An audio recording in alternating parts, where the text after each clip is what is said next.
귀한 예배로 오신 성도님들을 주님의 이름으로 환영합니다. 우리 모두 기쁜 마음으로 우리 하나님께 감사의 예배를 드리겠습니다. 하나님께 예배를 드리는 사람은 영과 진리로 예배를 드려야 합니다. 아멘. 사랑의 하나님 아버지, 우리를 예배 자리로 불러주셔서 감사합니다.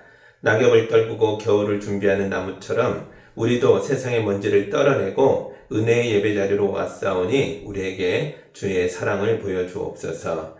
우리에게 거친 마음의 안식을 주시고 위로와 평안을 주옵소서. 예수님의 이름으로 기도합니다. 아멘.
오늘 우리에게 주시는 하나님의 말씀은 누가복음 20장 27절에서 38절의 말씀입니다.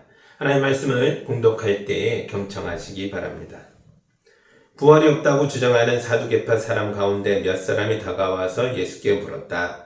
선생님, 모세가 우리에게 써주기를 어떤 사람의 형이 자식이 없이 아내를 남겨두고 죽으면 그 동생이 그 형수를 맞아들여서 뒤를 이을 아들을 자기 형에게 세워주어야 한다 하였습니다.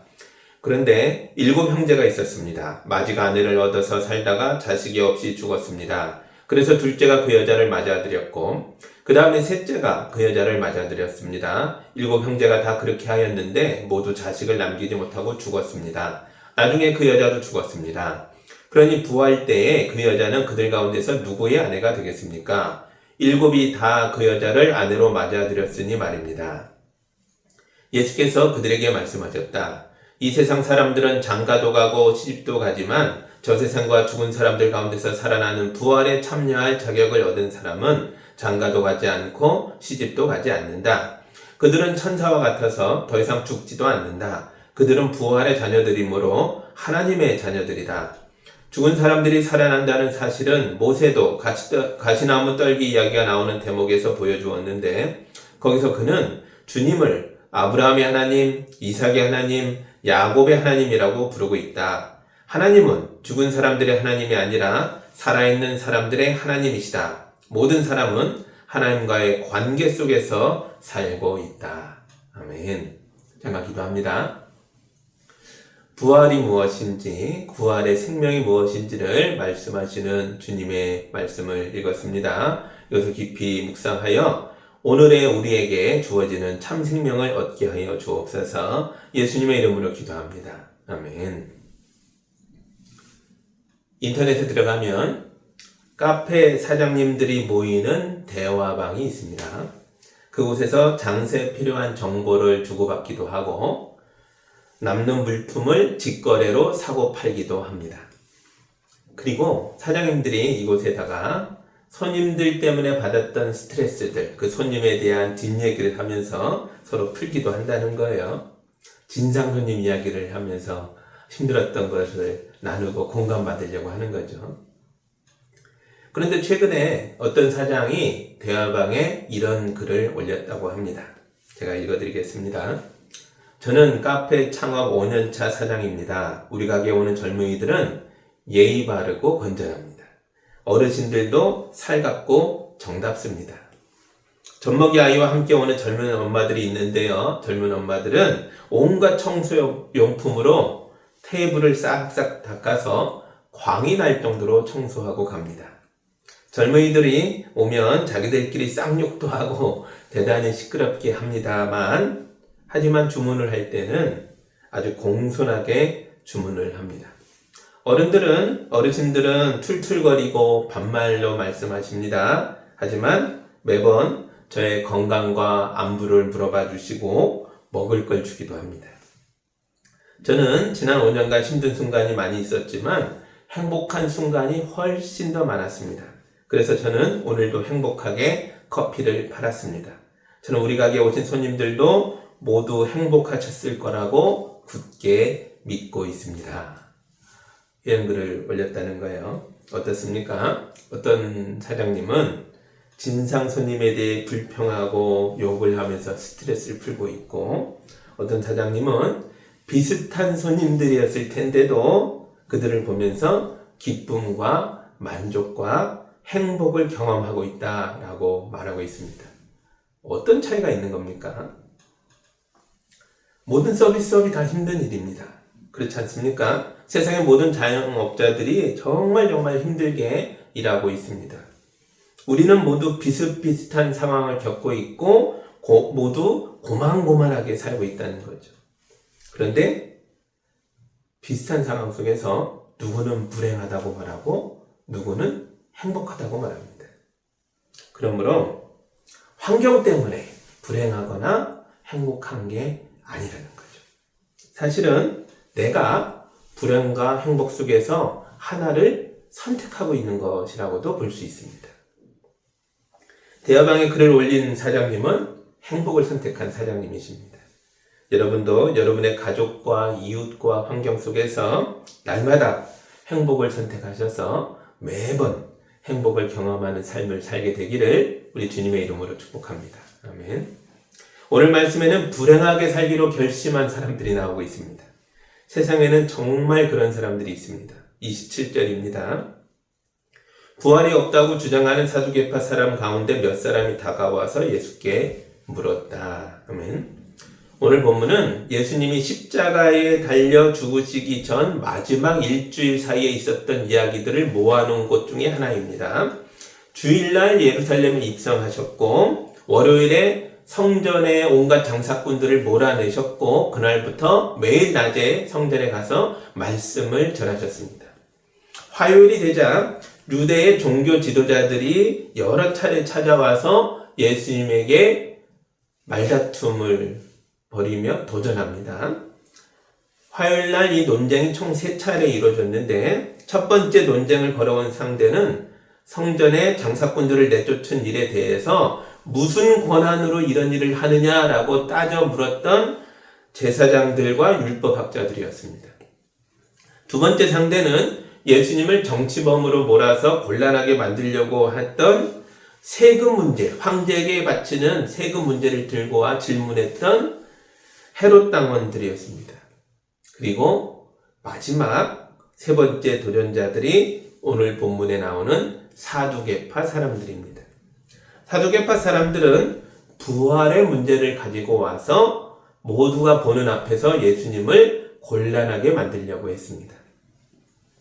이 사두개파 사람들에 대해서 조금 더 말씀드릴게요. 이들은 500년 전에 바벨론의 포로 생활에서 돌아온 제사장들과 그들을 섬기며 동역했던 사람들의 후손들입니다. 포로들이 예루살렘에 돌아왔을 때 아무것도 없었잖아요. 그 폐허 속에서 제사장 사독의 후예들이 나서서 성전을 건축하자라고 말합니다. 아주 아름다운 일이죠. 그들이 나서서 이 모든 일에 앞장서서 성전을 건축하게 하고 완성된 성전에서 이제 제사장의 후손들이니까 모든 지위와 이런 제사를 누리면서 이렇게 진행하는 사람들이 됐죠. 이게 왕이 없던 시절을 오래 보내면서 하나의 권력 구조가 된 것 같아요. 그래서 성전의 권력을 독점하게 됐고 그 권력을 대대로 물려주게 되었던 거죠. 자연스럽게 성전 권력을 상속받은 가문들이 생겨났습니다. 이 가문들이 유대인의 귀족 가문으로 성장하게 됐고 이 가문들이 유대의 최고 의결기구인 산헤드린 공의회의 권력을 장악하고 있는 사람들이 됐다는 거죠. 이들은 유대사회 전체 구성원 가운데 극소수에 불과했지만 그들이 가지고 있는 재물과 권력의 규모는 어마어마했습니다. 요즘 말로 아주 실세들입니다. 그런데 사두개파 사람들은 부활이 없다라고 주장하는 사람들이었습니다. 부활이 없으니 내세도 없습니다. 내세가 없으니 죽음 이후에 심판도 없습니다. 그들은 천사도 부정하고 영혼도 부정합니다. 그야말로 죽으면 그것으로 다 끝이라고 생각하는 사람들입니다. 이들의 조상은 제사장들이라고 했잖아요. 제사장의 후손이 부활이 없다라고 주장하는 겁니다. 이상하죠. 이들이 왜 이런 주장을 하고 있는 걸까요? 이들이 부활을 믿지 않는 것은 사실 그들이 제사장의 후손이다라는 것과 깊은 관계가 있습니다. 구약 성경을 깊이 들여다보면 그 속에서 제사장 집단과 선지자 사이에 대결 구도가 있는 걸 볼 수 있습니다. 다윗이 예루살렘 성을 수도로 정했고 그의 아들 솔로몬이 예루살렘 성에 성전을 지으면서 모든 종교의 중심지가 예루살렘 성이 됐습니다.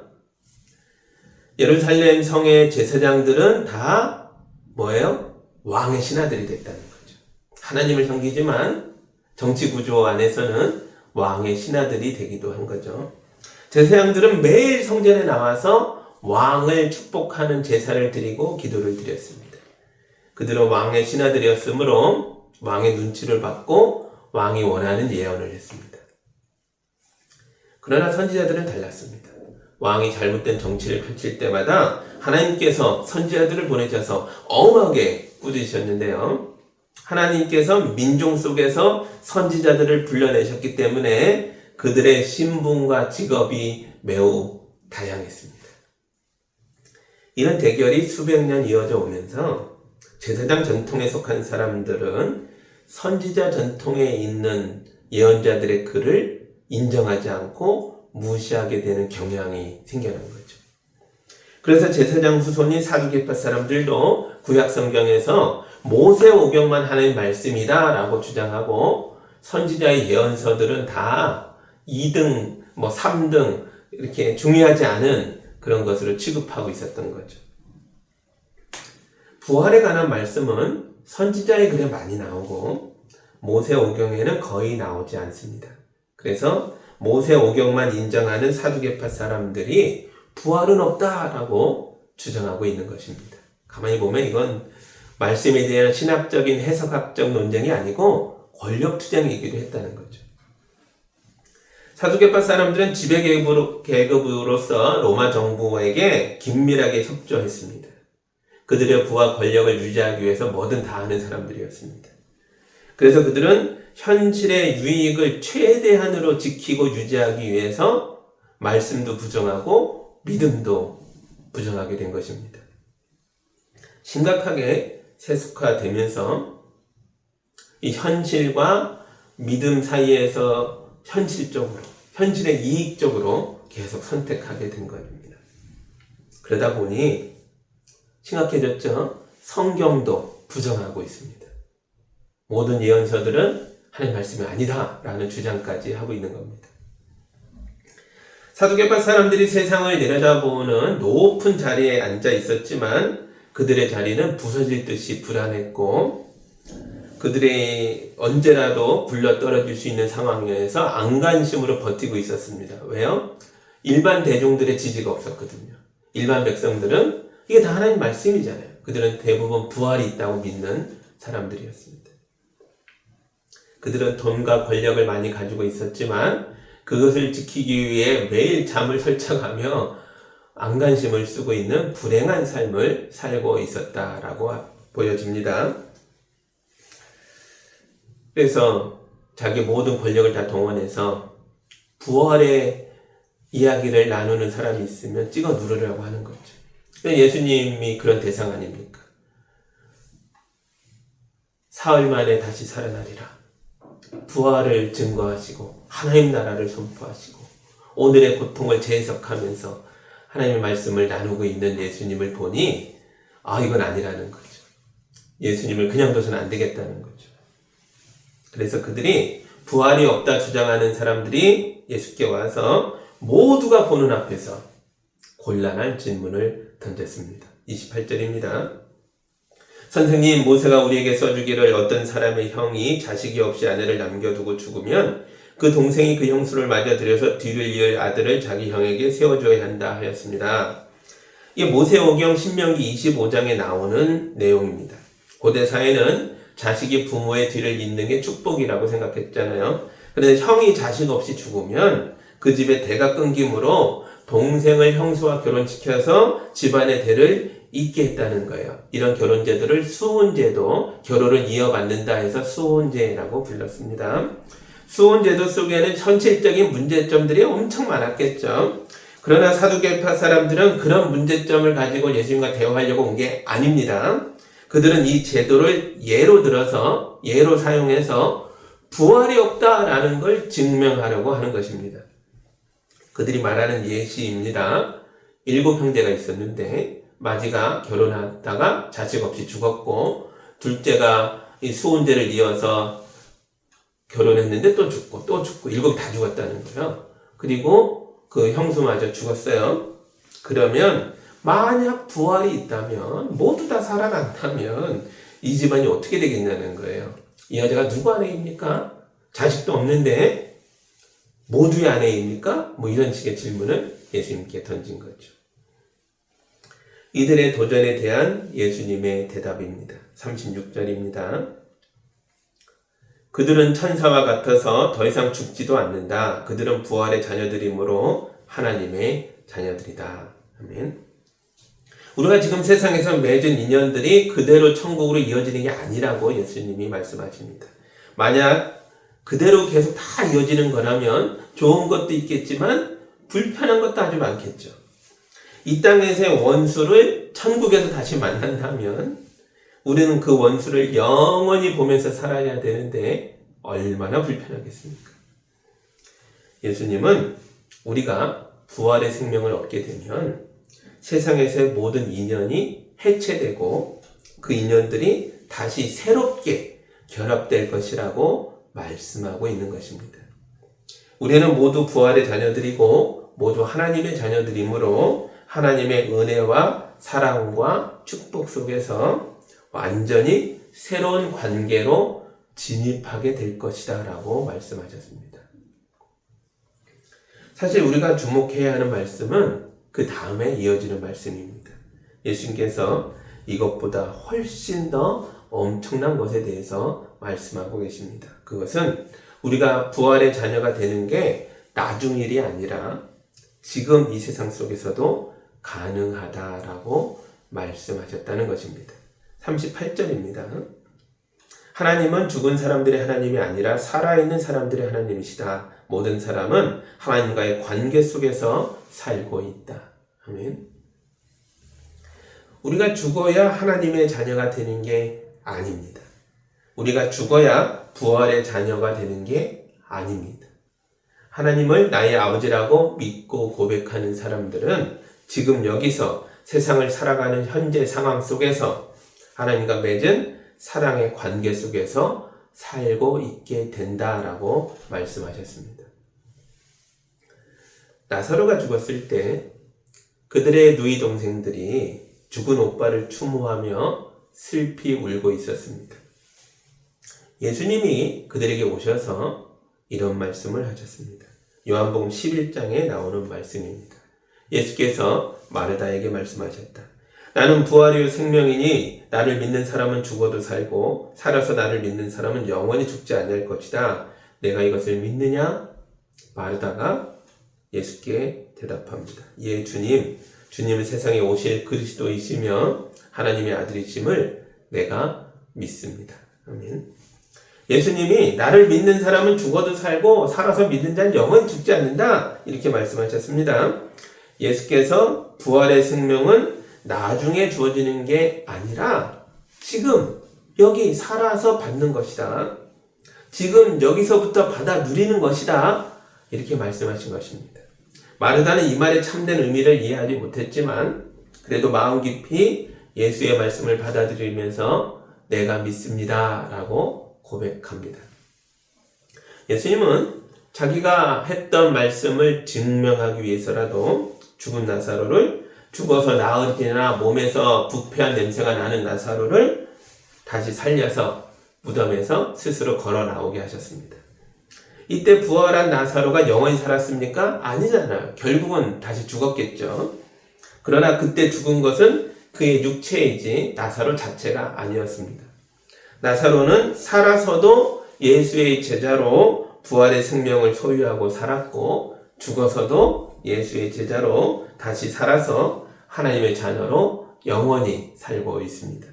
그리고 예수님 앞에서 내가 믿습니다 라고 고백했던 마르다도 나사로의 동생이 아니라 이제부터는 뭐예요? 예수님의 제자로, 믿음의 동역자로 살아도 예수를 위해 죽어도 예수를 위해 사나 죽으나 다 주님을 위해 영원히 부활의 생명을 가지고 살아가는 사람이 되었습니다. 이렇게 사는 사람들이 바로 그리스도인들입니다. 우리 예수님은 가장 높은 곳에서 가장 낮고 천한 곳까지 오셨습니다. 하나님의 아들이신 예수님이 짐승의 마구간에서 태어나셨습니다. 그리고 더 밑바닥으로 내려가셔서 그곳에서 신음하며 고통하고 있는 연약한 자들 중에 하나처럼 되셨습니다. 예수님은 세리와 죄인과 창녀의 친구가 되셨고 손 마른 사람, 다리 저는 사람, 나병에 걸린 사람들을 부축해 일으켜 세우셨고 예수님은 가족을 잃은 사람들에게 하나님 아버지를 소개해 주셨고 재산 잃고 가난해져 세상을 떠도는 사람들에게 복음을 전하셔서 그들로 하여금 하나님 나라를 상속받게 하셨습니다. 그래서 예수님을 만난 사람들은 모두 수지 맞은 사람들이 되었고 은혜와 사랑과 축복을 받았고 행복한 사람들이 됐습니다. 예수님은 세상에서 고난을 많이 받으셨습니다. 예수의 제자들도 초대교회 성도들도 모두 고난을 많이 당했습니다. 그들을 둘러싸고 있는 환경은 결코 그들에게 우호적이지 않았습니다. 그런데도 그들은 기쁨을 잃지 않았습니다. 그들은 매일매일 행복을 선택했습니다. 세상이 그들에게 고난을 주었지만 그 고난이 나중에 영광이 될 것입니다. 세상이 그들을 가난하게 만들었지만 장차 성도가 받게 될 하나님 나라에 비하면 세상의 금은보화는 아무것도 아니었습니다.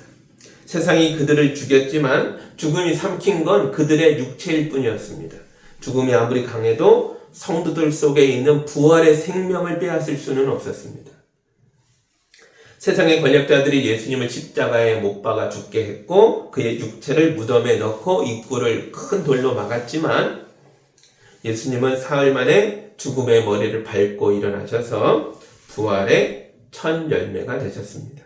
그리고 부활의 그 생명을, 그 부활의 영광을 자기를 믿고 따르는 성도들에게 나누어 주셨습니다. 세상의 지도자를 세울 때 사람들이 중요하게 보는 게 있습니다. 그의 성품도 중요하고 능력도 중요하고 돈과 명예와 조직과 가문과 아무튼 온갖 것들을 우리가 따져서 보려고 합니다. 그런데 초대교회 지도자를 세울 때에는 가장 중요하게 봤던 기준이 부활의 신앙이었습니다. 가룟 유다가 스스로 죽고 나서 12자리의 자리가 하나 비었을 때 초대교회 성도들이 빈자리를 채우려고 모였습니다. 그때 베드로가 일어나서 이렇게 말합니다. 사도행전 1장 22절입니다. 곧 요한이 세례를 주던 때로부터 예수께서 우리를 떠나 하늘로 올라가신 날까지 늘 우리와 함께 다니던 사람 가운데서 한 사람을 뽑아서 우리와 더불어 부활의 증인으로 삼아야 할 것입니다. 아멘.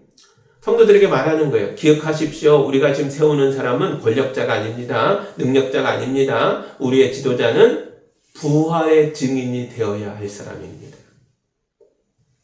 교회 지도자는 부활의 증인이어야 합니다. 초대교회에서 교인들이 한 마음으로 서로 사랑할 수 있었던 것도 그들 속에 부활의 믿음이 있었기 때문입니다. 사도행전 4장 32절과 33절의 말씀입니다. 많은 신도가 다 한 마음과 한 뜻이 되어서 아무도 자기 소유를 자기 것이라고 하지 않고 모든 것을 공동으로 사용하였다. 사도들은 큰 능력으로 주 예수의 부활을 증언하였고 사람들은 모두 큰 은혜를 받았다. 아멘. 초대교회 성도들은 매우 가난했습니다. 로마서 16장에 많은 이름들이 나오는데 학자들이 연구해 보니까 3분의 2가 노예들의 이름이래요. 그만큼 힘들었습니다. 그들은 매일 고난과 죽음의 위협에 노출된 삶을 살았습니다. 그런데도 그들이 매일 기쁨과 즐거움 속에서 행복하게 신앙생활을 할 수 있었던 것은 그들 속에 부활의 신앙이 있었기 때문입니다. 우리가 믿는 것과 우리가 살아가는 현실이 다를 때 우리 눈을 어디에 맞춰야 할까요? 예수님이 마르다에게 물으셨습니다. 나는 부활이요 생명이니 나를 믿는 사람은 죽어도 살고 살아서 나를 믿는 사람은 영원히 죽지 않는다. 네가 이것을 믿느냐? 주님의 질문에 여러분의 대답은 무엇입니까? 오늘 여러분의 대답이 내일의 미래를 결정할 것입니다. 사두개파 사람들은 부활의 예수님 대신 현실의 이익을 선택했습니다. 그리고 그들은 부활이 없기를 바라며 스스로 죽음의 길을 걸어갔습니다. 여러분은 마르다처럼 제자들처럼 초대교회 성도들처럼 부활을 믿는다고 대답하시기 바랍니다. 부활의 생명을 가진 자들은 환경이 척박하고 어려워도 결코 그것에 지지 않습니다. 부활의 생명이 우리 안에서 꿈틀대고 있기 때문에 세상의 그 누구도 그 무엇도 우리를 근심하게 만들 수 없고 우리를 절망에 빠뜨릴 수 없습니다. 여러분 모두가 환경에 눌리지 않고 부활의 생명으로 죽음을 뚫고 일어나는 하나님의 자녀들이 다 되시기를 부활의 첫 열매이신 예수님의 이름으로 축복합니다. 기도하겠습니다. 사랑의 하나님 아버지, 세상의 높은 권좌에서 불안한 위치를 버텨내고 지켜내려고 안간힘 쓰는 사두개파 사람들이 부활이 없음을 증명하려고 애썼으나 그들은 아무것도 증명하지 못했던 것을 보게 됩니다. 우리 예수께서는 핍박받았고 고난당했고 십자가에서 죽으셨으나 부활의 생명이 무엇인지를 우리에게 보여주셨습니다. 예수님 믿고 따라가는 초대교회 성도들처럼 우리도 이 땅을 이렇게 살길 원합니다. 부활의 생명 속에서 매일매일 올바름과 즐거움과 기쁨과 감사와 행복을 선택하며 살게 하여 주옵소서. 나중에 갖는 영광이 아니라 오늘도 하나님의 거룩한 영광 속을 살아가는 하나님의 자녀로 살게 하여 주옵소서. 예수님의 이름으로 기도합니다. 아멘.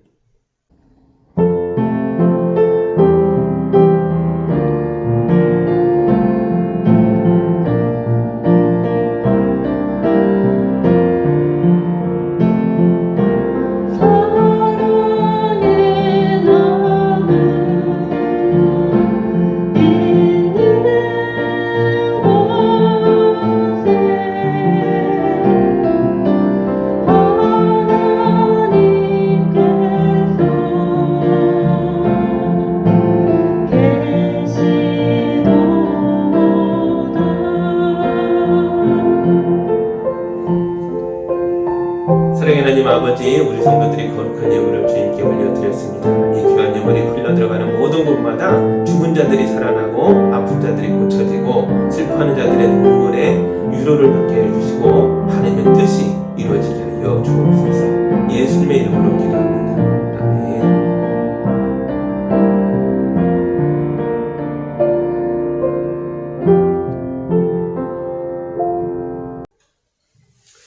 이제는 우리 주 예수 그리스도의 은혜와 우리 하나님 아버지의 크신 사랑하심과 성령님의 인도하심과 교통하심이 삶 속에 들어가 부활의 증인되어 살아가는 우리 모든 성도들 위해 이제로부터 영원까지 함께하기를 간절히 축원하옵나이다.